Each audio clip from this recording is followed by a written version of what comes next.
नमस्कार, मैं हूं सौरभ शर्मा। आप देख रहे हैं कुरुक्षेत्र। कोरोना वॉरियर्स अपनी जिंदगी दांव पर लगाकर हर किसी की जान बचाने में लगे, लेकिन कुछ लोग अब भी कोरोना के खतरे को गंभीरता से नहीं ले रहे। लॉकडाउन के दुश्मन शहर शहर पुलिस और मेडिकल टीमों पर हमला कर रहे हैं, हिंसा कर रहे हैं, पथराव कर रहे हैं, यहां तक कि धमकियां दे रहे हैं। कोरोना वॉरियर्स पर थूकने की वारदातें अब भी बंद नहीं हुई, लेकिन अब अगर कोई जमाती किसी पर थूकेगा तो जेल जाएगा, और अगर पत्थर चलाएगा तो उससे तगड़ा जुर्माना वसूला जाएगा। इसके लिए कैबिनेट ने आज एक अध्यादेश को मंजूरी दे दी है। सरकार ने साफ कर दिया है कि हेल्थ कर्मियों और पुलिस वालों के खिलाफ हिंसा किसी भी कीमत पर बर्दाश्त नहीं होगी। लेकिन सवाल यह है कि क्या जमात से जुड़े लोग और कोरोना वॉरियर्स के खिलाफ हिंसा करने वाले अपनी हरकतों से बाज आएंगे? आखिर तबलीगी जमात और उससे जुड़े लोग कोरोना की गंभीरता को अभी क्यों नहीं समझ रहे? क्या लॉकडाउन के दुश्मनों के खिलाफ और कड़े कदम उठाने की जरूरत है? कुरुक्षेत्र में सारे मेहमानों के साथ इस पर चर्चा करेंगे, लेकिन उससे पहले आपको देश के कुछ शहरों की तस्वीरें दिखाते हैं। इससे यह समझ में आएगा कि लॉकडाउन के बावजूद कोरोना के मामले हर रोज तेजी से क्यों बढ़ रहे हैं। सबसे पहले यूपी के अलीगढ़ की तस्वीर देखिए, जहां पर पुलिस वालों के ऊपर पत्थर चलाए गए। अलीगढ़ इलाके में आज बाजार बंद कराने गई पुलिस पर भीड़ ने जमकर पत्थर फेंके। इस पत्थरबाजी में कई पुलिस वाले घायल हो गए, उनके सर पर गंभीर चोटें आई।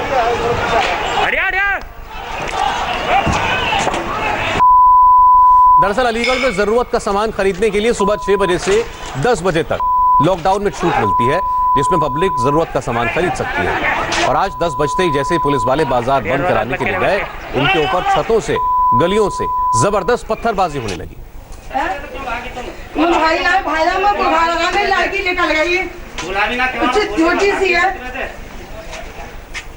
अब बात जरा पश्चिम बंगाल की करते हैं, जहां पर कोरोना मरीजों की संख्या 450 के करीब पहुंच गई है। यहां नॉर्थ 24 परगना में भी पुलिस की टीम पर हमला हुआ। गांव वाले पुलिस की टीम पर पत्थर और लाठी डंडे लेकर वार करने लगे। इसी बात पुलिसकर्मियों को लाठीचार्ज करना पड़ा। ये लोग खाने और राशन की कमी होने की वजह से विरोध प्रदर्शन कर रहे थे, और पुलिस ने पहले इनको समझाया कि ये लोग वापस चले जाएं, इनकी तकलीफें दूर की जाएंगी, लेकिन ये लोग हिंसक हो गए और पुलिस की टीम पर ही हमला कर दिया। दिल्ली से बहुत ही चौंकाने वाली तस्वीर आई। दिल्ली वो जगह है जहां पर जमात के मरीजों की संख्या शहर के कुल मरीजों में आधे से ज्यादा है। यहां जमातियों के कारनामे हर दिन सामने आ रहे हैं। दिल्ली में एलएनजेपी अस्पताल में नर्स के साथ जमातियों की बदसलूकी के बाद अब सुल्तानपुरी में एक नया मामला सामने आया। तस्वीरें देखिए। सुल्तानपुर में क्वारंटीन सेंटर है जहां पर इन जमातियों को रखा गया, लेकिन इन लोगों ने उसके बाद बाहर निकलकर जमकर हंगामा किया। ये लोग इंतजामों पर सवाल खड़े कर रहे हैं।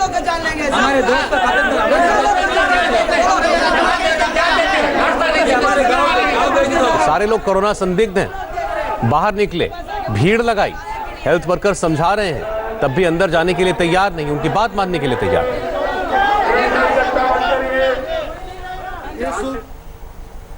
एक तस्वीर मध्य प्रदेश से भी आई, जहां पर श्योपुर में पुलिस वालों पर कुछ गांव वालों ने हमला कर दिया। इसमें पुलिस वाले के सर पर चोट आई। बाद में हमलावरों को पुलिस की टीम गिरफ्तार करके ले गई। इस पर गांव के लोग काफी हंगामा करते रहे।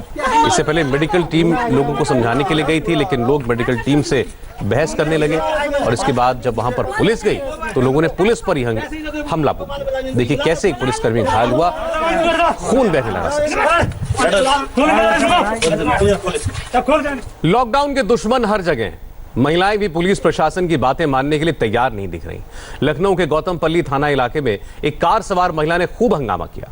लॉकडाउन में 3 महिलाएं गाड़ी में जा रही थीं, जबकि नियमों के मुताबिक 2 ही लोग कार में बैठ सकते हैं, वो भी बहुत विशेष परिस्थिति में। पुलिस वालों ने जब इस महिला को रोका, कागज मांगे, तो वो उससे झगड़ने लगी।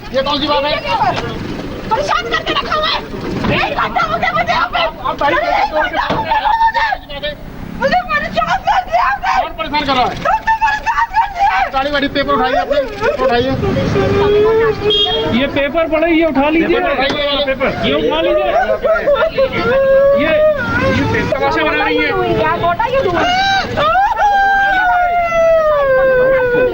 खड़े होइए, गाड़ी बैठिए, गाड़ी बैठिए, गाड़ी बैठो, गाड़ी बैठो, ये पेपर उठा लीजिए। और आज हेल्थ वर्कर्स की सुरक्षा के लिए जो अध्यादेश जारी किया गया है, उस पर प्रधानमंत्री मोदी का ट्वीट आया है।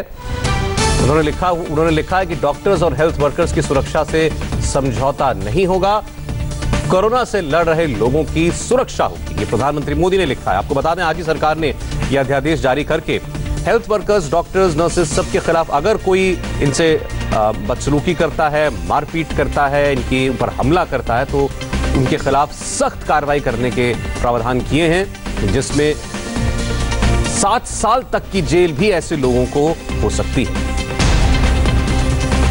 बिहार में कोरोना मरीजों की तादाद क्यों तेजी से बढ़ रही है, इसकी गवाह कुछ तस्वीरें देखिए। पटना के जक्कनपुरा इलाके की तस्वीर है ये, जहां पर लॉकडाउन तोड़कर बड़ी संख्या में लोग प्रदर्शन करने के लिए सड़क पर निकले। इनका कहना यह था कि इन्हें जरूरी चीजों की सप्लाई ठीक से नहीं हो पा रही है और ये लोग एक साथ देखिए दर्जनों की तादाद है और भीड़ लगाकर खड़े रहे, नारेबाजी भी करते रहे। किसी ने मुंह ढका है, किसी ने नहीं ढका है। सोशल डिस्टेंसिंग तो खैर भूल जाइए। और वायरस के हॉटस्पॉट बनने में ऐसी जगहों को और ऐसे लोगों को बिल्कुल देर नहीं लगती। तो बहुत सी जगहों की तस्वीरें हमने आपको दिखाई हैं। ऐसे में कैसे कोरोना से लड़ाई लड़ेंगे, आज यही हमारा कुरुक्षेत्र का मुद्दा रहेगा। हमारे साथ हैं गौरव भाटिया, भारतीय जनता पार्टी से, शहजाद पूनावाला हैं, राजनीतिक विशेषज्ञ हैं, विश्लेषक हैं, बिलाल खान जी हैं, सामाजिक कार्यकर्ता हैं, doctor Ahmad Khan political analyst हैं, Maulana Yasoob Abbas all India Shia person law board से हैं, हमारे साथ हैं मुफ्ती नदीमुद्दीन जी जो कि प्रेसिडेंट ऑल इंडिया उलेमा काउंसिल है। हम सबके साथ लौटेंगे।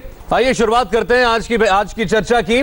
आपको हमने खबर बताई कि सरकार ने कैसे अब मेडिकल इलाज के साथ साथ कानूनी इलाज की भी पूरी व्यवस्था कर दी है, खास तौर पर उन लोगों के लिए जो किसी भी हेल्थ वर्कर, डॉक्टर, नर्स किसी के साथ भी कोई बदसलूकी करेगा, थूकेगा, पकड़ेगा, मारेगा, उस सबका इलाज करने के लिए सख्त प्रावधान कर दिए गए।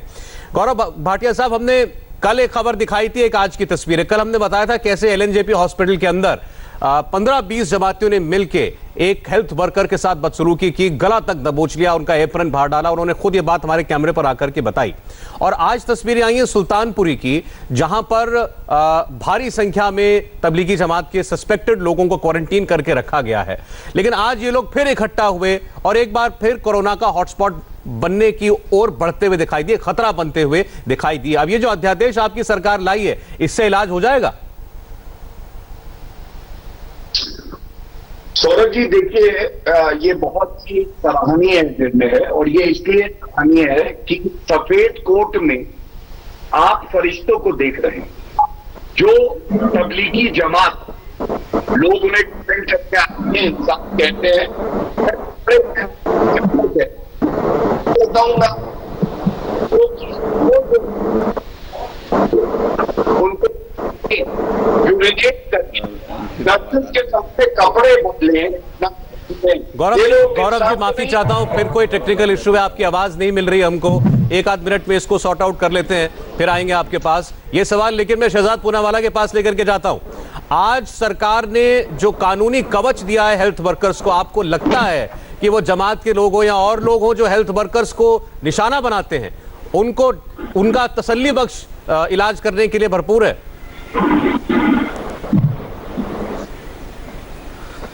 देखिए सौरभ जी, पहले तो मैं स्वागत करता हूँ सरकार ने जो कदम उठाए हैं, क्योंकि दिन प्रतिदिन जमातियों की जहालत का एक नया नज़ारा हमारे चैनलों पर हमें दिखाई दे रहा था। कभी अश्लील डांस करना गाजियाबाद में, कभी मुरादाबाद में कोरोना वॉरियर्स पर हमला करना, कभी थूकना, कभी नरेला में शौच करना खुले में, और कभी द्वारका में पेशाब की बोतल फेंकना। तो जमातियों की जहालत का कुछ तो इलाज चाहिए था। ये महामारी का मरकज़ भी बना और ये इन्होंने जो जहालत भी दिखाई, तो मैं समझता हूँ कि ये कदम अब उपयुक्त है या काफी है, उसका सवाल का जवाब तो मैं नहीं दे सकता। मुझे तो लगता है कि ऐसे लोगों पर नेशनल सिक्योरिटी एक्ट लगना चाहिए। देखिए ना, ये पहला ऐसा मुल्क है जहां पर जो बिना वर्दी के हमारे सैनिक है उन पर फूल बरसाने के बदले जमाती थूक रहे हैं या जमातियों की ब्रिगेड थूक रही है। पर मैं एक चीज बोलूंगा सौरभ जी की ये कोरोना की महामारी और जो निकल के आ रहा है जमातियों की जहालत, उसमें सैनिटाइजर से ज्यादा सैनिटी की जरूरत है। और ये जो कानूनी कदम उठाए गए हैं, ये सैनिटी लाने में एक आगे हम लोग उस दिशा में बढ़ रहे हैं। तो मैं स्वागत करता हूं तहे दिल से सरकार का, और सख्त कानून लाना चाहिए। मुझे तो लगता है कि अब जो भी कोई हमला करता है तो और सख्त कानून होना चाहिए। नहीं, मैं तो शहजाद ये भी कहता हूं कि जितना शर्मनाक ये था कि ये जमात के लोग जो हरकतें कर रहे थे, ये भी कम शर्मनाक नहीं है और देश के लिए सोचने की बात है कि हमें डॉक्टरों को बचाने के लिए कानून बनाना पड़ रहा है। आपको कानून में सख्त धाराएं जोड़नी पड़ रही है, प्रावधान करने पड़ रहे हैं, किस लिए कि महामारी काल में कोई डॉक्टरों को ना मारे। नदीमुद्दीन साहब, यही दिन बाकी था। इसलिए मैं प्रधानमंत्री के अध्यादेश का स्वागत करता हूं। मैं ये कहता हूं कि अध्यादेश आया, ये जरूरी था। आज कोरोना की महामारी में देश हिंदू और मुसलमान दोनों कोरोना की को हराने के चक्कर में कुछ देशद्रोही और कुछ सरफिरे लोग हैं जो इस तरह की घटना करके देश को शर्मसार कर रहे हैं। मगर मेरा कहना है कि तबलीगी जमात के चंद लोग या चंद सरफिरे इस तरह की गलती करते हैं तो उनकी गलतियों को 25 करोड़ मुसलमानों से जोड़ करके देखना भी निंदनीय है। आज देखिए मुसलमानों को की बाइकाट किया जा रहा, मैं खुद फल वाले सरकारी वाले ये तो कभी जमात में भी गए नहीं थे, ये तो जमात को जानते भी नहीं, मगर इनका जो बाइकाट हो रहा है ये किसके इशारे पर हो रहा है? तो मैं ये कहता हूँ कि हम हिंदू और मुसलमान दोनों मिलकर के करना। नदीमुद्दीन साहब, कभी आपने इस विषय को इस नजर से सोचा या देखा है? के एमपी हैं भाजपा के और मुसलमानों को गालियां दे रहे हैं। मेरी बात सुनिएगा जरा, मेरी बात सुनिएगा जरा। पहले तो पूरे इतने बड़े देश में इतनी बड़ी आबादी के अंदर कोई इशारा कर देना किसी को, ऐसे कोई काम होता नहीं है, ऐसे कोई काम नहीं होता। आपने जो बात कही बड़ा गंभीर विषय है। मैं आपसे ये कह रहा हूं कि इसको आपने कभी इस नजरिए से सोचा कि लोग जमात की वजह से क्यों बाकी और निर्दोष लोगों को भी शक की निगाह से देखने लगे? ये जमात के लोगों की करतूतों का कितना बड़ा नुकसान हुआ है, ऐसे भी तो सोचिए कभी। नदीमुद्दीन जी,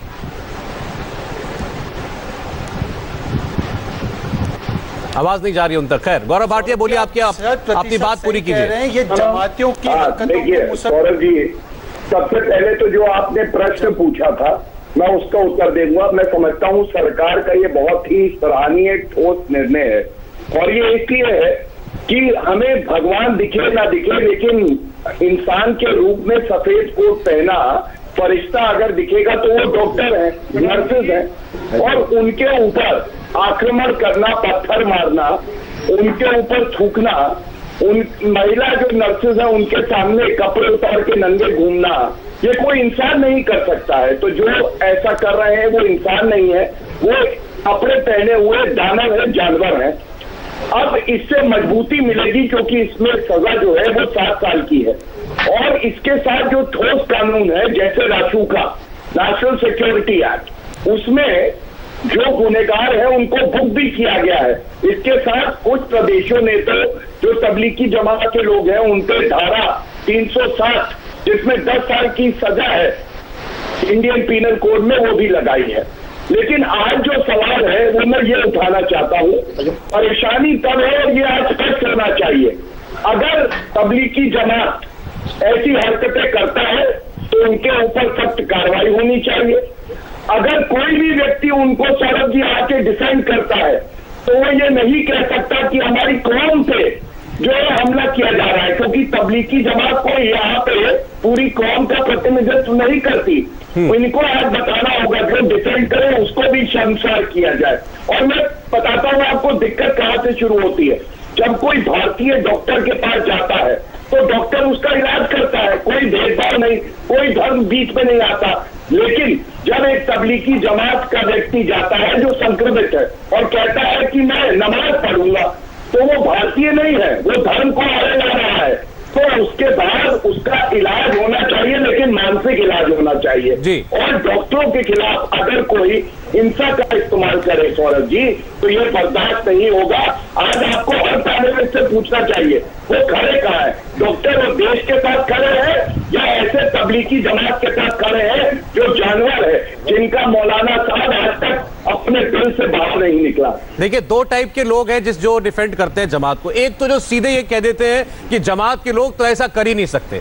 पहले कहते थे कि प्रूफ क्या है, कोई आकर के बोला, किसी नर्स ने बोला, किसी डॉक्टर ने बोला, तो कल हमारे कैमरे पर एक नर्स ने आकर बता दिया कि कैसे 15-20 जमातियों ने, सोचिए एक नर्स कह रही है कि मेरा गला दबोच दिया, मेरा गला पकड़ लिया लोगों ने मिलकर, जबरदस्ती मेरे मुंह में खाना ठूसने की कोशिश की। सौरभ जी मैंने देखी जिसका जो है पीपीई किट था वो फाड़ देने का प्रयास हुआ, वो जान बचा के निकली है। आपके चैनल की रिपोर्ट है, नहीं आपका धन्यवाद देता हूं मैं कि आपने उजागर किया ये। लेकिन हद तो ये है कि आज हमारे ही चैनल पर एक सज्जन ऐसे आए जो जमात का बचाव कर रहे थे और उन्होंने कहा कहां है वो कपड़े जो उस नर्स के फटे थे, वो उस नर्स के फटे हुए कपड़े देखना चाहते थे।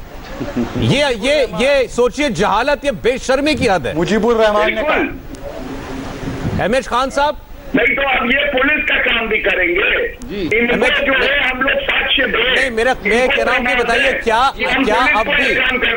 अब भी जब लोग खुलकर आकर जमात की बदसलूकियों की पूरी दास्तान रिपोर्ट कर रहे हैं, बता रहे हैं, तब भी कोई बचाव दिया जा सकता है जमात का? नहीं सरोज जी, जब आप बताते हैं, जब ये खबरें ये जो खबरें आती हैं कि तबलीगी जमात ने ऐसे किया, थूक दिया, पेशाब कर दिया, लैट्रिन कर दिया, तो आप देखिए, मैं तो पहले दिन से कह रहा हूँ, ये जमाती तबलीगी जमात के लोग नहीं है, ये शैतानी जमात के लोग हैं। ये इंसान नहीं कर सकता है, जो नॉर्मल आदमी होगा वो भी नहीं कर सकता, और इस्लाम इसकी इजाज़त नहीं देता है। इस्लाम को बदनाम करने का काम ये आधे % लोग पूरे इंडिया में घूम रहे हैं, और इनको जो है शैतानी जमात कहा जाना चाहिए। तबलीगी जमात मैं नहीं मानता हूँ, ना कहना चाहिए। अब आप देखिए, दूसरी बात आइए, आप ये जो तबलीगी जमात की तरफदारी लोग करते हैं, ये इनको शर्म नहीं आती कि इस्लाम इसकी इजाज़त नहीं देता है?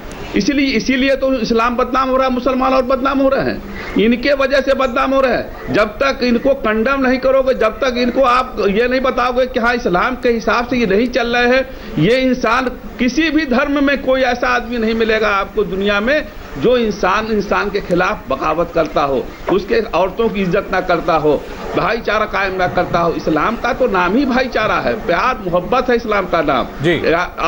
आप एक दूसरे को, हुजूर सल्लल्लाहु अलैहि वसल्लम की जो सीख है उस पर नहीं चलते हैं। आप देखिए, मरकज के बगल में हजरत निजामुद्दीन औलिया है, वहाँ पर जाने के लिए ये लोग रोकते हैं, कहते हैं कि ये मिट्टी में मिल गए, नाउज बिल्लाह, और वहाँ कहाँ मिलेगा तुमको? यहाँ तो मौलाना साद जो 3 किताबें लेके बैठे हैं उसी में मिलेगा। और वो किताबें क्या है? वो शैतानियत की किताबें हैं। शैतानियत सिखाई जाती है, इंसानियत नहीं सिखाई जाती है।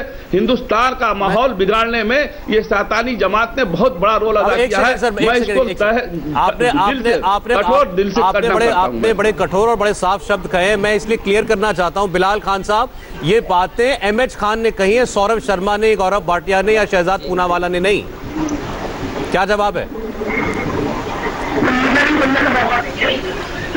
देखिए सौरभ जी, मैं यही कहना चाहूँगा, सबसे पहले अगर जो डॉक्टरों के साथ इस तरीके से खबरें आ रही हैं और नर्सिस के साथ बदतमीजी हो रही है, पुलिस वालों को मारा जा रहा है, इससे बड़ी जालियत हो ही नहीं सकती। हाँ।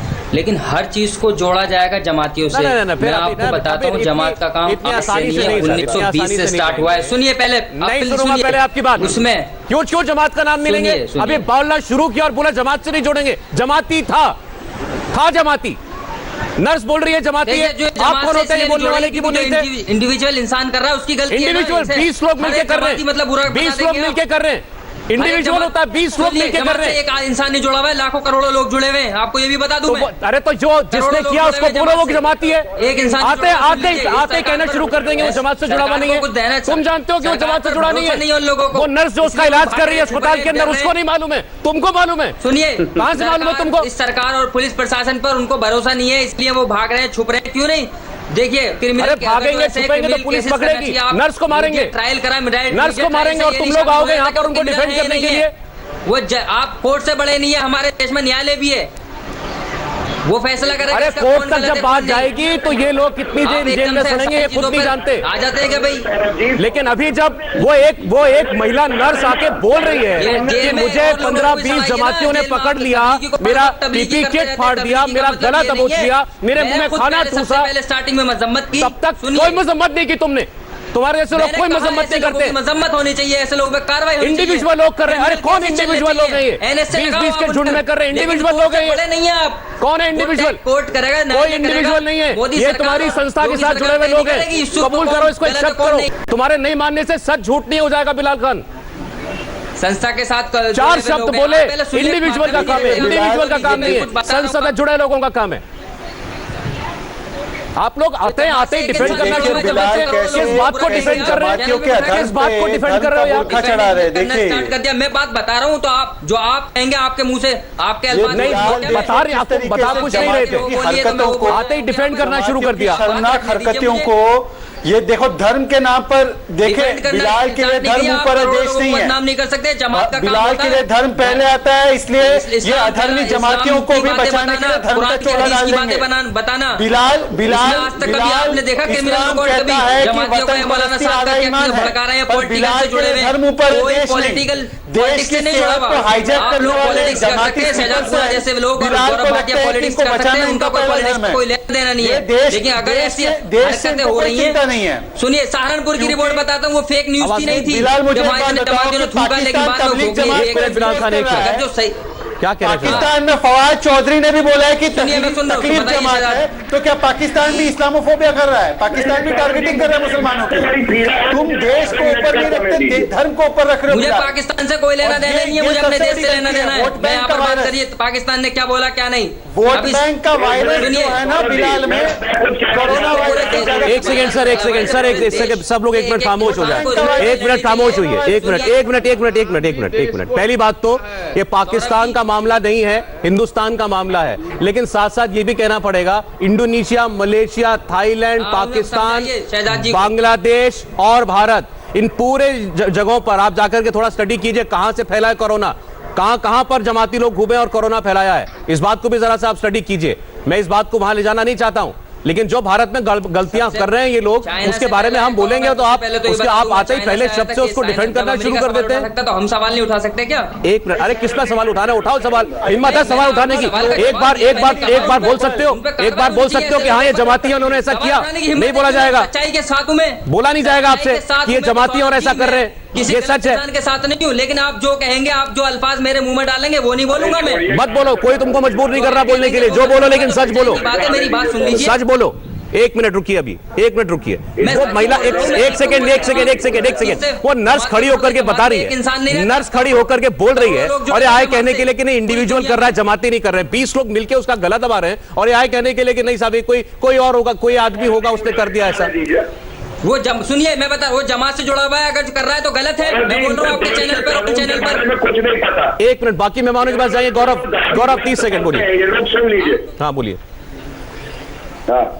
सौरभ जी, मेरा केवल एक सवाल है, देश के कानून के बारे में इनको नहीं पता है। अगर कोई महिला ऐसी बात करती है तो एफआईआर दर्ज होती है, और बड़ी पीड़ा से मैं कड़े शब्दों का इस्तेमाल कर रहा हूं, उसकी वजह है अगर आपके घर की बेटी, बहन, माँ के साथ 15-20 लोग ऐसे करते कि कपड़े उतार देते या कपड़े फाड़ने का प्रयास करते, क्या तब भी आप ये कहते कि पहले प्रूफ दो? खून खोलता या नहीं खोलता आपका?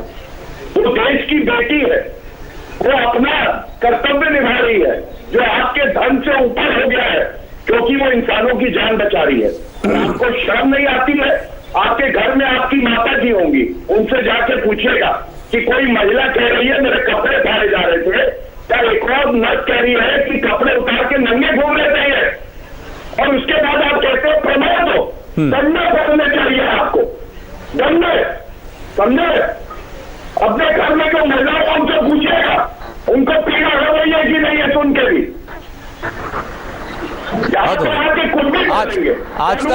आज तक जितनी खबरें आई, एक मिनट यासूब अब्बास जी, एक मिनट बिलाल जी, यासूब अब्बास साहब, आज तक जितनी भी ऐसी खबरें आती थी, जो लोग बचाव में आते थे कहते थे किसने सुना, किसने देखा, कभी आके बोला किसी ने। अब आज एक महिला ने आकर के बोल दिया तो उस पर भी शक, और उस पर अब भी जमात का बचाव। शक नहीं है, जहां तक मैं समझता हूँ ये पूरी तरीके से बचाव के ऊपर उतरे हुए हैं, और इनके जो मौलाना साद है वो जब से जमात का मामला हुआ है मरकज से भागे हुए हैं, बिल्कुल, और ये 1700 ईस्वी की पैदावार है। एक मिनट बिलाल जी सुनिए जरा उनको, सुनिएगा, जवाब देने में काम आएगा। 70वीं यासूब अब्बास जी की आवाज जाएगी। 70वीं ईस्वी में बाकायदा इस फिरके को बनाया था। इनकी निगाह में सब गलत है, इनकी निगाह में शिया गलत है, इनकी निगाह में अहले सुन्नत हजरात गलत हैं, इनकी निगाह में हिंदू हजरात गलत हैं, सब काफिर और यही सही हैं। असल इस्लाम के ठेकेदार यही है, ये अपने को असल इस्लाम का ठेकेदार समझते हैं। ये जमाती लोग, वहाबी लोग अपने को पूरे इस्लाम का ठेकेदार समझते हैं, और ये कहते हैं कि हम इस्लाम में जिसे कहना चाहिए जो हम चाहेंगे वो चलेगा पूरी तरीके से। और मैं एक चीज बता दूं, क्योंकि बड़े जिम्मेदार लोग बैठे हुए हैं आपके चैनल के ऊपर, कि यही वो जमात है और यही वो वहाबी और जमाती हजरात हैं जिन्होंने रसूलुल्लाह की इकलौती बेटी के मदार को गिराया। और ये पूरी तरीके से इनकी तारीख है पीछे से। अगर आप इनकी तारीख पर जाइए, यही वो लोग हैं जिन्होंने अफगानिस्तान में एक पत्रकार को पिंजरे में बंद करके आग लगा दी। यही वो लोग हैं जो पाकिस्तान में आतंक मचाए हुए हैं।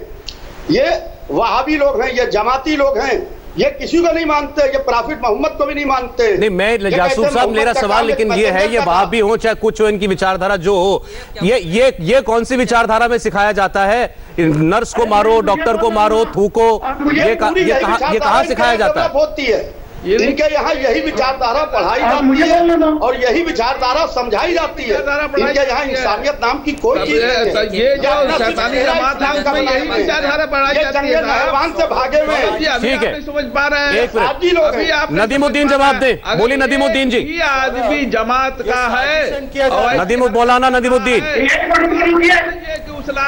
सुनिए, वो बोलिए इस्लाम के खिलाफ है। बोलिए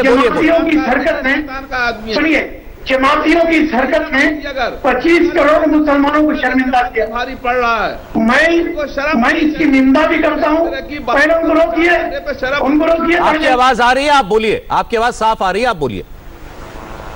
देखिए, जमातियों की इस हरकत को 25 करोड़ मुसलमान निंदा करते, मगर जमातियों की इस हरकत से मुसलमानों में भी जोड़ना, उनकी भी निंदा करनी चाहिए। आज देखिए, मुसलमानों का सोशल बाइकाट हो रहा है, सरकारी वालों का बाइकाट हो रहा है, फल वालों का बाइकाट हो रहा है। बताइए, उनका तबलीगी जमात से क्या संबंध है? अगर तबलीगी जमात के लोग कुछ गलती करते हैं तो उनकी तरह मत बोलिए। मगर मैं कहता हूँ, तबलीगी जमात के आड़ में मुसलमानों को डराया जा रहा है, मुसलमानों को धमकाया जा रहा है। चलिए, एमपी मुसलमानों को गालियां दे रहे हैं, तो मैं आपके चैनल पर कहता हूं कि तबलीगी जमात के आड़ में 25 करोड़ मुसलमानों को आप डरा नहीं सकते हैं, आप समझा नहीं सकते हैं। चलिए, अब आपने सवाल उठाया, मैं जवाब लेता हूं, आप लेकिन सुनिएगा शांति से, 1 मिनट। ठीक है, इसका जवाब गौरव भी देंगे और शहजाद भी देंगे। शहजाद, तबलीगी जमात की आड़ में मुसलमानों को डराया जा रहा है, ये उन्होंने आरोप लगाया। मैं इसका जवाब दूंगा। 1 मिनट, पहले शहजाद पूनावाला। मुसलमान थोड़ी तबलीगी है। पहले शहजाद पूनावाला बोलिए। जवाब दूंगा। एक सेकेंड सौरभ जी, पहले तो ये जो मिथक है कि सारे तबलीगी मुसलमान हैं और सारे मुसलमान तबलीगी है, ये तो पहले इसको ख़त्म कीजिए। मैं मुसलमान हूँ, मैं तबलीगी नहीं हूँ, पहली बात। दूसरी बात, अगर तबलीगियों को ऊपर सवाल उठाना, मुसलमानों पर सवाल उठाना है, तो मलेशिया से लेकर पाकिस्तान, इंडोनेशिया में जो सवाल उठ रहे हैं, क्या वो मुसलमानों के खिलाफ है? सवाल नंबर 3, ये देखें, पाकिस्तान में इमरान खान, अरुंधति रॉय, जो कि जिसका नजरिया आप जानते हैं, और ये नदीमुद्दीन जैसे लोग, ये 3 ही तबके के लोग हैं जो कह रहे हैं कि तबलीग के ऊपर सवाल उठाना, इस्लाम पर सवाल उठाना है, इस्लामोफोबिया बढ़ गया। दरअसल ये लोग मुसलमानों को भड़काना चाहते हैं और ये चाहते हैं कि भारत में लॉकडाउन सफल ना हो, इसलिए ये साजिशन, ये जमाती हरकत करते हैं। नदीमुद्दीन और बिलाल आकर बुरखा डालते, धर्म का बुरखा डालते, ये साजिशन किया जा रहा है ताकि भारत में लॉकडाउन असफल हो। मैं आपसे कह रहा हूँ, ये कोरोना जिहाद की पूरी स्ट्रेटेजी बना रखी है सरकार की। चाटुकारिता करेंगे। 1 मिनट, अरे कौन किसकी चाटुकारिता कर रहा है, ये आपसे नहीं सीखना है हमको फिलहाल। हाँ, बोलिए नदीमुद्दीन जी, बोलिए। नहीं, बोल रहे हैं, सच्चाई की बात बोलिए। जो सच्चाई है बिल्कुल सच का ठेका आपके पास नहीं है। हाँ, बोलिए नदीमुद्दीन। सरकार पर सवाल नहीं उठाएंगे, नदीमुद्दीन बोलिए। सरकार पर धज्जियां उड़ाएंगे, लॉकडाउन के ऊपर कोई सवाल नहीं करेगा। करिए शहजाद, आप करिए, सवाल करिए, बीजेपी से सवाल करिए। अरे एक करके बोलिए। बिलाल खान, लॉकडाउन को तोड़ने का काम किया इनकी सरकारों ने, स्टेट की सरकारों ने। उनको भी बर्दाश्त नहीं किया जाना चाहिए। कोरोना की लड़ाई में हिंदू और मुसलमान दोनों कोरोना की लड़ाई लड़े, हिंदू भी लड़े, मुसलमान भी लड़े, मगर आप मुसलमानों को अपमानित करके अगर कोरोना से, अरे भाई, बार एक ही बात आप कहते हैं, उसका जवाब बार एक ही आएगा। तबलीगी जमात पर सवाल उठाना, मुसलमानों पर सवाल उठाना नहीं है नदीमुद्दीन जी। आप बार इसको, जब आप ये बात, जब इसकी रट लगाते हैं तब डरता होगा मुसलमान। तबलीगी जमात पर जब वो सवाल सुनता है तब नहीं डरता है। 10 सेकंड दीजिए मुझे। बोलिए एमएच खान, बोलिए एमएच खान, मुझे मौका भी दीजिए, बोलिए जी। मैं देखिए, ये बार जो कहा जा रहा है मुसलमानों पे आक्षेप आ रहा है, ये बात देखिए, सुन लीजिए, कौन से, किस धर्म के मानने वाले ये मुसलमान हैं। हुजूर सल्लल्लाहु अलैहि वसल्लम के ऊपर जब कूड़े फेंके जाते थे, हुजूर सल्लल्लाहु अलैहि वसल्लम के ऊपर जब ऊंटनी की ओझड़ी फेंकी जाती थी तो वो क्या जवाब देते थे? आज ये जो जमाती लोग हैं अस्पताल में भर्ती हैं, जो नर्स सेवा कर रही है उस पर थूक रहे हैं, तो ये कौन सा इस्लाम है साहब? जरा मुझे बताइए कौन सा इस्लाम है? ये हुजूर सल्लल्लाहु अलैहि वसल्लम के मानने वाले लोग नहीं हैं, ये इस्लाम के मानने वाले लोग नहीं हैं। मैं कितनी बार कहूंगा आपसे, मैं साफ सफा कर रहा हूं कि पूरा हिंदुस्तान जान ले कि सारे मुसलमान एक साथ खड़े हैं हिंदुस्तान के साथ, और जमाती ये शैतानी जमाती है, ये मुसलमानों से ना जोड़ा जाए। मैं बार बार अपील करता हूं, इसको साफ करना भी चाहता हूं कि पूरे हिंदुस्तान के लोग सुन ले, हिंदू मुसलमान सारे लोग सुन ले कि जमाती लोग शैतानी जमात के लोग हैं, मुसलमान नहीं है। मुसलमानों पे ऊपर आक्षेप नहीं आना चाहिए, ये सवाल है। ये बताइए अहमद खान, ये बताइएगा अहमद खान साहब, ये बताइए कि नदीमुद्दीन और बाकी लोग जो है सब बार बार जो कह रहे हैं, अहमद खान सवाल सुनिए, सवाल ये है जो बार बार ये कह रहे हैं कि आप अगर तबलीग पर सवाल उठाते हैं तो मुसलमान परेशान होता है, ऐसा है क्या? नहीं, मैं कह रहा हूं आपसे, मैं तो कह रहा हूं आपसे कि देखिए हुजूर सल्लल्लाहु अलैहि वसल्लम के ऊपर जब कूड़ा फेंका जाता था तो हुजूर सल्लल्लाहु अलैहि वसल्लम जवाब क्या दिया? पलट के जवाब दिया क्या? नहीं दिया।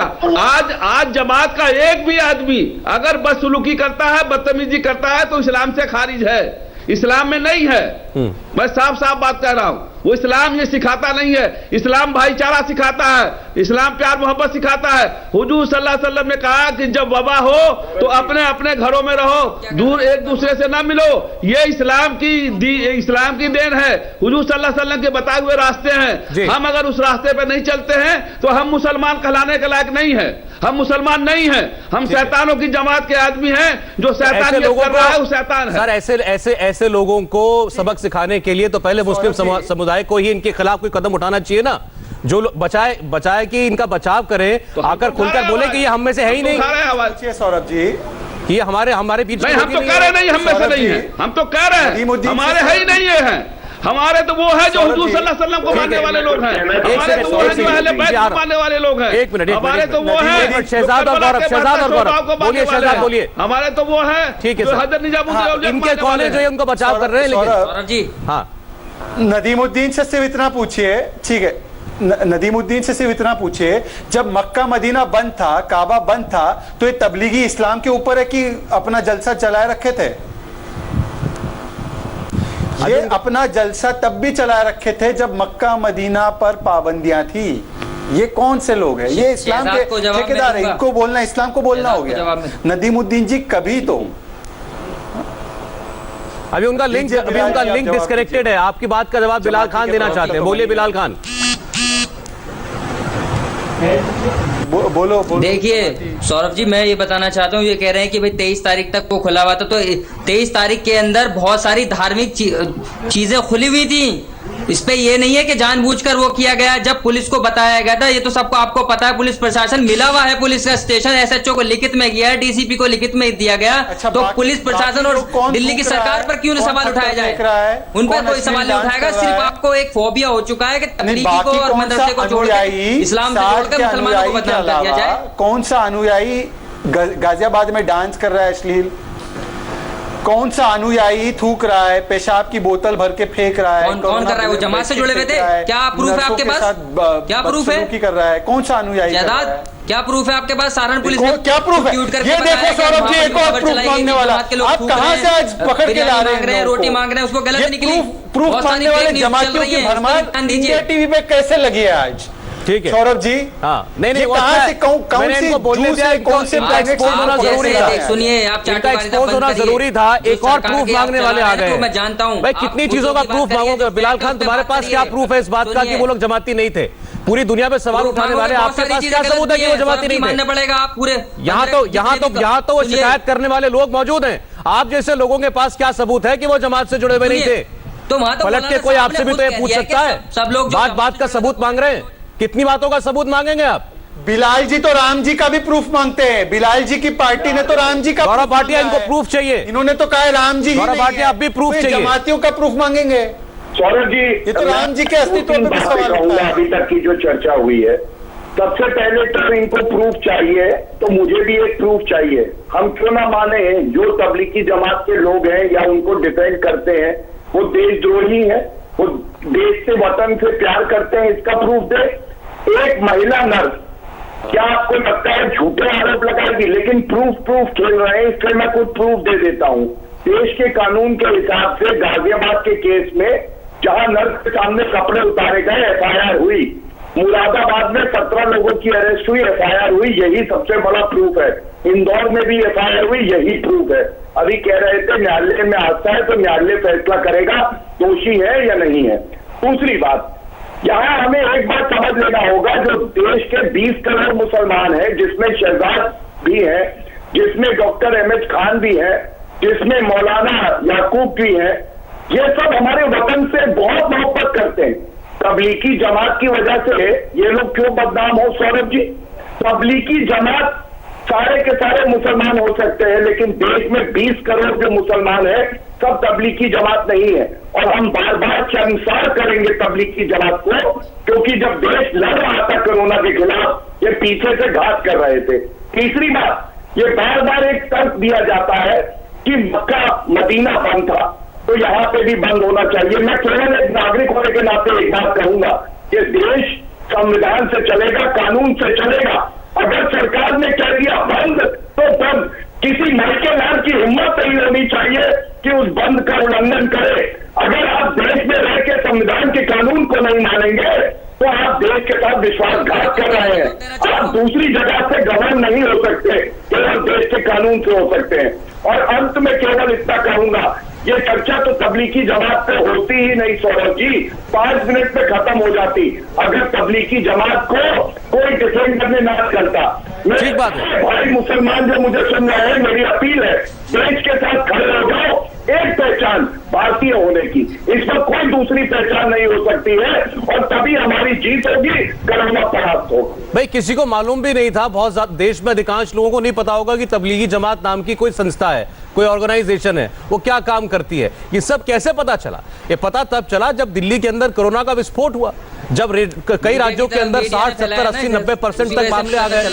बिलाल खान, आपका वीडियो नहीं मिल रहा है, वो ये ठीक हो जाए प्रॉब्लम, उसके बाद मैं आपके पास आता हूं। अभी आपकी तस्वीर नहीं आ रही, सिर्फ आवाज आ रही है। ठीक जी। यासूब साहब, अब बताइए मुझे जरा कि शक क्यों ना उठे, क्यों सवाल ना पूछे जाएं?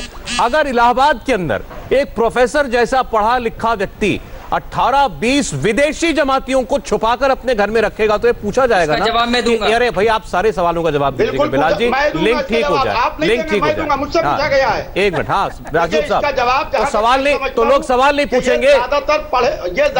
नहीं सर सुनिए, वो प्रोफेसर साहब को अपने इलाके की, अपने मोहल्ले के लोगों की चिंता कम थी, उन विदेशियों की चिंता ज्यादा हो रही थी, उनको छुपा के बैठे हुए थे घर के अंदर। ये ज्यादातर इसी तरीके के लोगों पर कोशिश करते हैं, जो लोग पढ़े लिखे हो, ताकि लोग शक ना कर सकें। इनके यहाँ डॉक्टर्स हैं, इंजीनियर्स हैं, पढ़े लिखे प्रोफेसर हैं।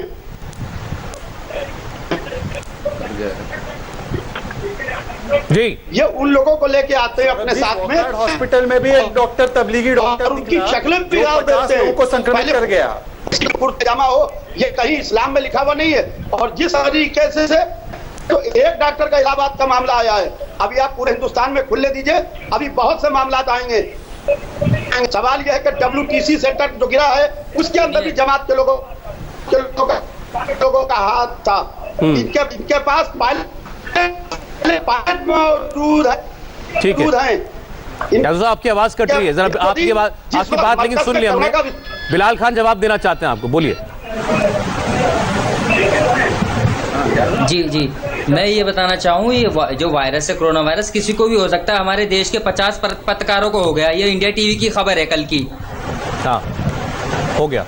तो वो किसी को भी हो सकता है, इसमें कोई भी इस तरीके से नहीं हो सकता कि भाई जब हमारे देश के प्राइम मिनिस्टर ने ट्वीट कर बता दिया इसमें कोई धर्म, जाति, ना काला ना पीला, किसी को ना देखा जाए, बीमारी के तौर पर देखा जाए। समझिए, प्रधानमंत्री से बड़ा है यहाँ जो सारे बैठे, कोई है बड़ा उनसे?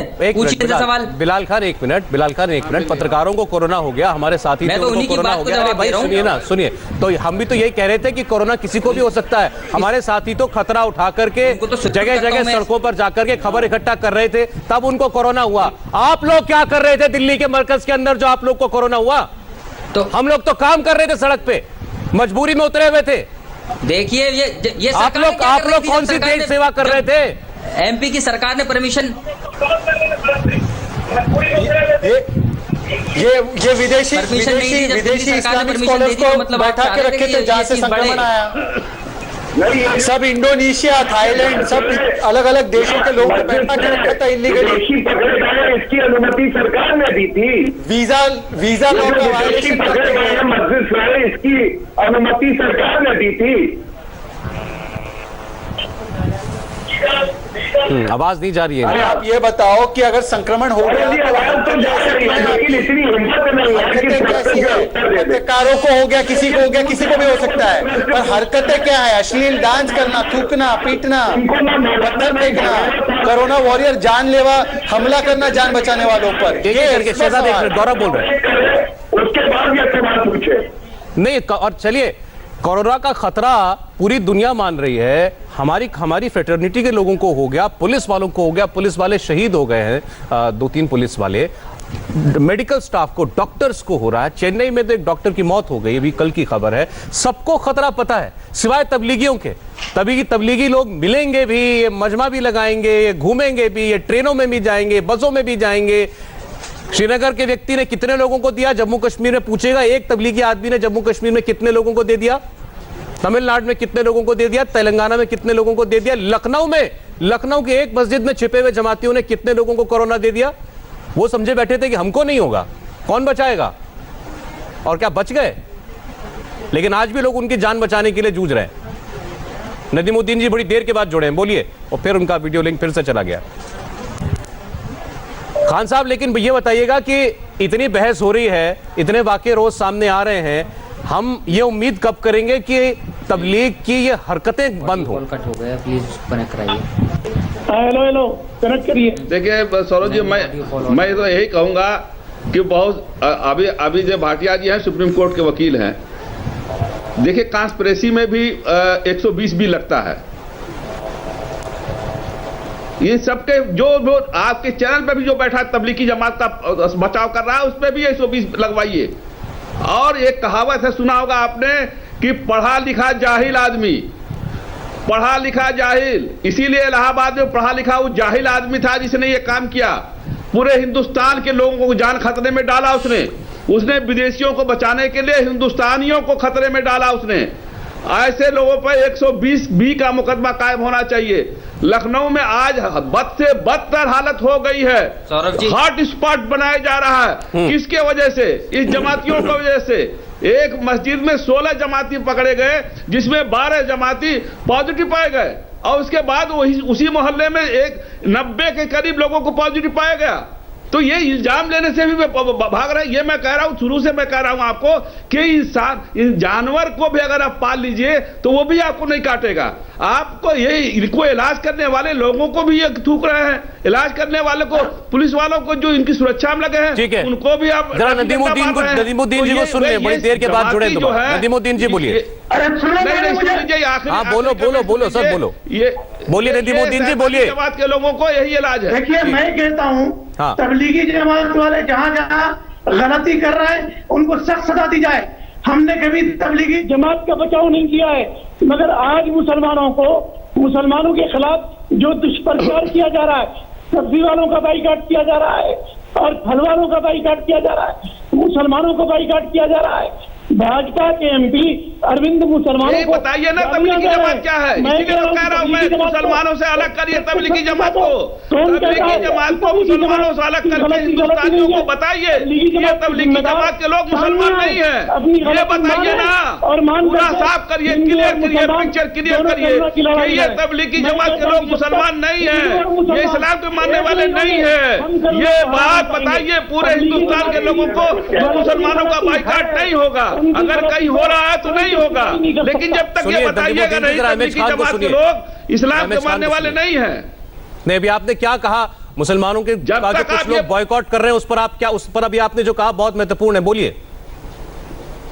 मैं कहता हूं, मैं कह रहा हूं कि यही बात बताइए लोगों को, पूरे हिंदुस्तान के मुसलमानों को बताइए कि तबलीगी जमात के लोग इस्लाम के मानने वाले नहीं हैं, ये मुसलमान नहीं है। और अगर सारा मुसलमान जो हिंदुस्तान के साथ खड़ा है, 25 करोड़ से 30 करोड़ मुसलमान हिंदुस्तान के साथ खड़ा हुआ है, इनको बाइफरकेट करिए, जरा किनारे करिए इनको, मैसेज जाए पूरे हिंदुस्तान में कि ये तबलीगी जमात एक छोटी सी बात है, जो भी लोग ऐसा कर रहे हैं, गलत कर रहे हैं, किसी को बॉयकॉट करना, गरीब आदमी का रोजगार जो है उसका जीवन यापन मुश्किल में आता है, बिल्कुल गलत है ये। इस पर कानूनी कार्रवाई भी होती हो तो हो, लेकिन सवाल ये है, इन्होंने एक बात कही है सर, इन्होंने ये कहा कि जब सारे मुस्लिम कम्युनिटी के लोग ये कहेंगे कि भाई ये जमात अलग चीज है, हम अलग चीज है, इनसे हमको मत जोड़ो, बजाय कि उनका बचाव करें, तो ये मैसेज अपने आप चला जाएगा। हम बता रहे ना कि जमात की गलती को मुसलमानों की गलती मत मानो। नहीं, हम नहीं मान रहे, हम नहीं मान रहे। बोलना तो हम ये कहना, कोई कह नहीं रहा ये बात, कोई नहीं कह रहा है गौरव। देखिए ये बीजेपी के है ना गौरव भाटिया, ये बीजेपी के गौरव भाटिया, ये इस पर कुछ बोलना चाहते हैं, बोलिए शहजाद, इनके बाद आप बोलिएगा। हाँ बोलिए गौरव। देखिए, आपके इस कार्यक्रम में एक बहुत ही सकारात्मक पहलू आया, डॉक्टर एमएच खान है, नदीमुद्दीन जी है, और दोनों ने अच्छी तरह ये बात कही कि तबलीगी जमात का मतलब ये नहीं कि इस देश का 20 करोड़ मुसलमान है, और मैं भी बिल्कुल इस बात से सहमत हूँ। नदीमुद्दीन जी, मैं केवल इतना कहूंगा, इस देश का जो भारतीय है वो डॉक्टर जाकिया, इन पे पत्थर चले ना, उनको असली मुसलमान मानता है, असली भारतीय मानता है, और दूसरी तरफ भगौड़ा साहब जो चूहे की तरह दिल में छुपे हुए हैं वो है, उनको हम मुसलमान नहीं मानते हैं, वो देश से गद्दारी कर रहे हैं। अगर आज सारे मुसलमान केवल भारतीय होकर एक साथ खड़े हो जाए तो कोरोना का पाप भी हारेगा, भारत से हारेगा। और अगर नहीं खड़े होंगे तो 130 करोड़ जनता, जिसमें मुसलमान भी शामिल है, वो कभी माफ नहीं करेंगे, न तबलीगी जमात के दरिंदों को और न उन लोगों को जो पक्षधर है तबलीगी जमात के। आप लोग भी निकलिए, हमारे साथ खड़े रहिए, कहिए जो तबलीगी जमात कर रही है गलत कर रही है, मौलाना साहब गलत है, और जब ये एकजुट होकर आवाज जाएगी तब एक बड़ा संदेश जाएगा पूरे भारत में। बताइए बिलाल खान, तबलीगी जमात का खामियाजा और कोई क्यों भुगते? कोई नहीं भुगते। पहले तो इन्हें मैं ये बता दूं कि ये जो बोल रहे हैं एमएच खान साहब के, अगर जो तबलीगी को सपोर्ट करता है वो इस्लाम से खारिज है, इस्लाम में नहीं है, ये कौन से फतवाकार हैं, कौन से फतवे से जवाब दे रहे हैं, कौन से कुरान में लिखा हुआ है कि तबलीगी क्या करते हैं, इन्हें इतिहास पता होना चाहिए, पहली बात। दूसरी, गौरव भाटिया किसी को जाहिल बोल रहे हैं, किसी को, आप पहले अल्फाजों को इस्तेमाल करना सीखिए। सुनिए, अभी किसी पर इंडिविजुअली वो नहीं कर सकते। मैं ये कह रहा हूँ जो गलत है उस पर कार्रवाई होनी चाहिए। आप एक तरफा चीज नहीं दिखा सकते। जो लोग अल्लाह के रसूल को मानते हैं, आपको बताने की जरूरत नहीं, हम किसको मानते हैं किसको नहीं। सुनिए, आप गौस पाक को मानते हैं, आप गौस पाक को मानते हैं, आपसे मैं बात नहीं कर रहा, मैं अभी गौरव भाटिया का जवाब देता हूँ। आप मानते हैं, पूछता हूँ मैं, आप मानते हैं? अगर आप औलिया कराम को नहीं मानते, ये डिस्कशन नहीं, कौन किसको मानता है, सुनिए, तो आप मुसलमान नहीं हैं, आप मुसलमान नहीं। सुनिए, जवाब सुन लिए, जब बीच में बोलते रहेंगे आप। बता रहे हैं आपको कि जो अगर नहीं औलिया कराम को मानते हैं, जो आप बताने वाले कोई मौलाना नहीं है, कोई मुफ्ती नहीं है जो आप हमें फतवा बताएंगे। सुनिए, पहले आप कोसना बंद करिए जमातियों को और इंसान को से जुड़ा हुआ है। समय खत्म हो गया। शहजाद लास्ट कमेंट चलना चाहिए, उस पे एनएसए लगना चाहिए। जब सुनिए, मौलाना साहब कहाँ है मैं बताता हूँ। सौरभ जी, मैं बस इतना कहूंगा कि नदीमुद्दीन और बिलाल के पास क्रेडिट कार्ड, डेबिट कार्ड और विक्टिम कार्ड है। हम तबलीग पे सवाल उठाते हैं तो ये अपना मुस्लिम कार्ड खेल लेते हैं। कतई मत कीजिए, आसाराम रामपाल पे जब सवाल उठे तो वो हिंदुओं पे सवाल नहीं थे, तबलीग पे सवाल उठते तो वो मुसलमानों पे सवाल नहीं है। तबलीग मुसलमान नहीं है, उनके ऊपर फतवा जारी होना चाहिए, उनको बेदखल करना चाहिए। चलिए ठीक है, बहुत बहुत शुक्रिया आप सभी लोगों का आज कुरुक्षेत्र में साथ देने के लिए। धन्यवाद आपका। आगे बढ़ेंगे अब हम।